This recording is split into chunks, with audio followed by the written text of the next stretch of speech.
PM Modi ने बिछा दी बिहार की चुनावी बिसात। विपक्ष के मुंह से छीन लिया सबसे बड़ा राजनीतिक मुद्दा। क्या बिहार में फुस हो जाएगा राहुल तेजस्वी का प्लान? और क्या मोदी शाह की जोड़ी कर रही मंडल कमंडल की राजनीति? नमस्कार, ये है एनालाइज नाउ और आज हम बात करेंगे पीएम मोदी के उस मास्टर स्ट्रोक की जिसने पूरे विपक्ष को हिलाकर रख दिया है। सरकार ने ऐसा फैसला किया है जिसके दम पर एनडीए बिहार विधानसभा चुनाव में एक बड़ी जीत दर्ज कर सकता है। वीडियो में आगे बढ़ें उससे पहले हमारे चैनल को सब्सक्राइब कर लीजिए।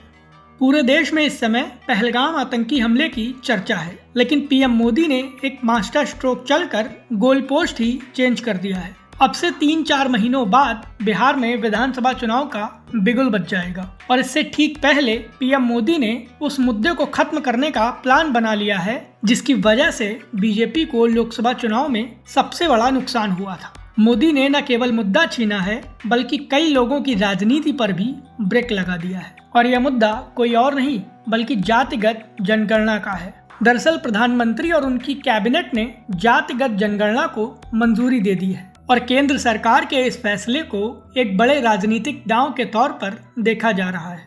इससे कांग्रेस और खासकर राहुल गांधी के हाथ से उनका सबसे बड़ा चुनावी मुद्दा फिसल गया है। लंबे समय से राहुल गांधी और पूरा विपक्ष जातिगत जनगणना कराने की मांग करता था, लेकिन अब एनडीए सरकार ने इस ओर कदम बढ़ाकर पूरे सियासी समीकरणों को ही चेंज कर दिया है, जिसका सीधा असर बिहार विधानसभा चुनाव पर भी पड़ सकता है। विपक्ष कहता था कि जातिगत जनगणना होगी तो समाज में किस जाति के कितने लोग हैं उसके बारे में डिटेल मिलेगी, इससे आरक्षण के लाभ को बढ़ाया जा सकेगा। विपक्ष हमेशा से कहता था कि पिछड़े वर्गों की संख्या ज्यादा है इसलिए उनकी भागीदारी ज्यादा होनी चाहिए। कांग्रेस नेता राहुल गांधी अपनी हर एक रैली में यही कहते थे कि जब उनकी सरकार बनेगी तो जातिगत जनगणना होगी और आरक्षण की 50% की सीमा को आगे बढ़ाया जाएगा। और राहुल के उसी मुद्दे को पीएम मोदी ने छीन लिया है।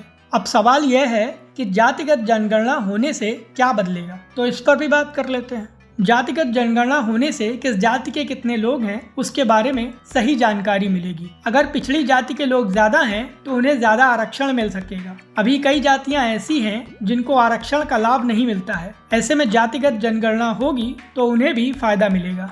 अब तक सामाजिक और आर्थिक आधार पर जनगणना होती थी, लेकिन पहली बार जाति के आधार पर भी जनगणना होगी। इससे देश की राजनीति में एक बड़ा बदलाव आएगा और हिंदी पट्टी की सियासत के समीकरण बदल सकते हैं। बिहार में इसके असर की बात करें तो सबसे ज्यादा उथल पुथल यही होगी।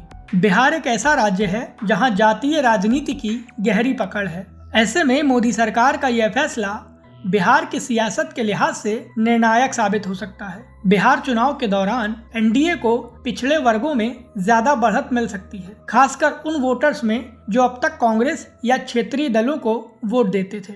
मोदी के फैसले के बाद बिहार चुनाव के लिए आरजेडी और कांग्रेस को रणनीतियों में बड़ा बदलाव करना होगा। मुख्यमंत्री नीतीश कुमार की पार्टी जेडीयू भी जातिगत जनगणना की वकालत करती रही है। ऐसे में बीजेपी और जेडीयू का तालमेल मोदी सरकार के इस फैसले के बाद और मजबूत हो सकता है। बीजेपी केंद्र सरकार के इस फैसले से बिहार में ओबीसी और ईबीसी वोटरों को लुभाने के लिए इस्तेमाल कर सकती है। राज्य की 63% आबादी ओबीसी और अन्य पिछड़ा वर्ग की है। ऐसे में बीजेपी को एक बड़े वोट बैंक का समर्थन मिल सकता है। कुल मिलाकर कहें तो सियासी तौर पर जातिगत जनगणना का मोदी सरकार का यह मुद्दा विपक्ष पर किसी मिसाइल अटैक के जैसा रहा है। मोदी सरकार के इस फैसले पर आपकी क्या राय है? प्लीज़ हमें हमारे कमेंट बॉक्स में ज़रूर बताएं। वीडियो पसंद आया हो तो इसे लाइक करें और हमें सपोर्ट करने के लिए हमारे वीडियो को ज़्यादा से ज़्यादा शेयर करें।